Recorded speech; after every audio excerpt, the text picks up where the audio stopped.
Assalamualaikum dan selamat sejahtera bertemu kembali bersama Cikgu Anis Alia. Pada hari ini kita akan belajar tentang perkataan KVK.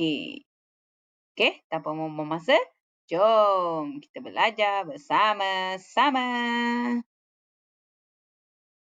Pada akhir pengajaran dan pembelajaran, murid akan dapat mengeja dan membaca 6 perkataan KVK dengan betul.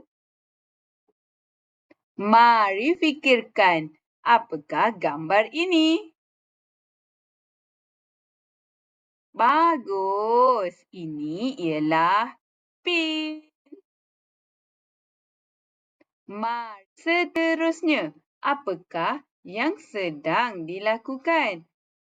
Kamu tengok gambar ni, ayah dia sedang betulkan apa pada anaknya? Ya, ayahnya sedang membetulkan baju dan beg yang dipakai oleh anaknya. Seterusnya, apakah yang sedang dilakukan? Ya, seorang perempuan sedang melihat jam di tangannya. Seorang perempuan sedang melihat jam di tangan. Okey, apakah yang sedang dilakukan? Seorang murid perempuan sedang menulis nota. Beliau menulis nota dengan menggunakan apa? Menggunakan pen. Bagus. Beliau menulis sebuah nota dengan menggunakan pen. Okay, seterusnya, kamu tahu air apa ini?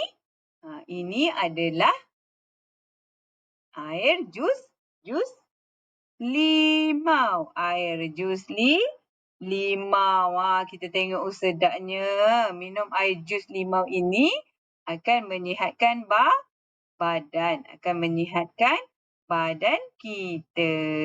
Dan yang terakhir, gambar apa ni? Ya, betul. Gambar nugget. Nugget. Siapa suka makan nugget kat sini? Ramai yang suka makan nugget. Kalau kita makan nugget, kita akan cecah bersama dengan sos. Okey, kalau kita makan nugget, biasanya kamu akan sertakan dengan sos dan cheese supaya rasa tu lebih enak. Tiba masa untuk kita mengeja. Mari mengeja bersama-sama cikgu. Kita lihat gambar pin. Pin ini berwarna merah. Okey, mari kita eja. P-I-N, pin. P-I-N, pin. Pin. Bag. Bag. B-E-G, bag. B-E-G, bag. Bag.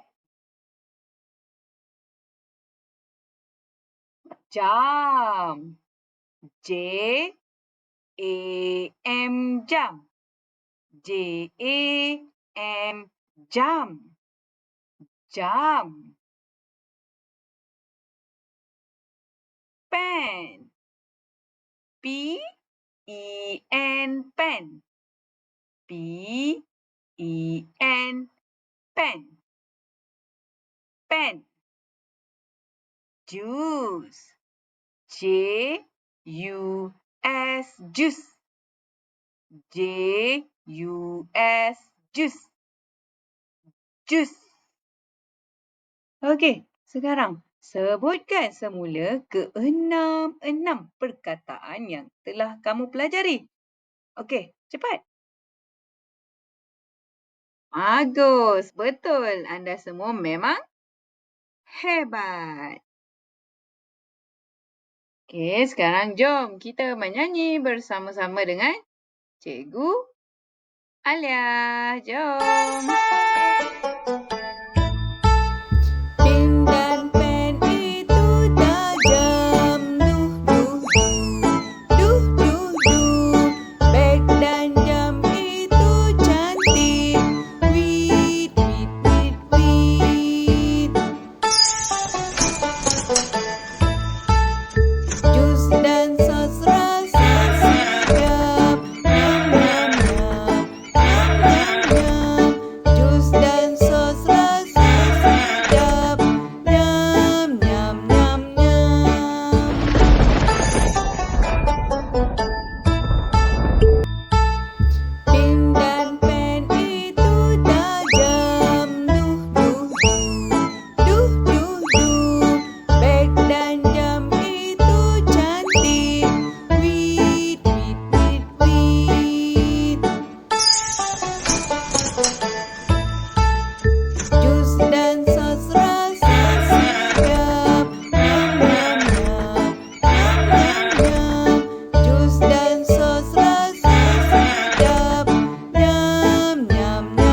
murid-murid teruskan menyanyi di rumah sehingga hafal lagu ini. Mudah kan?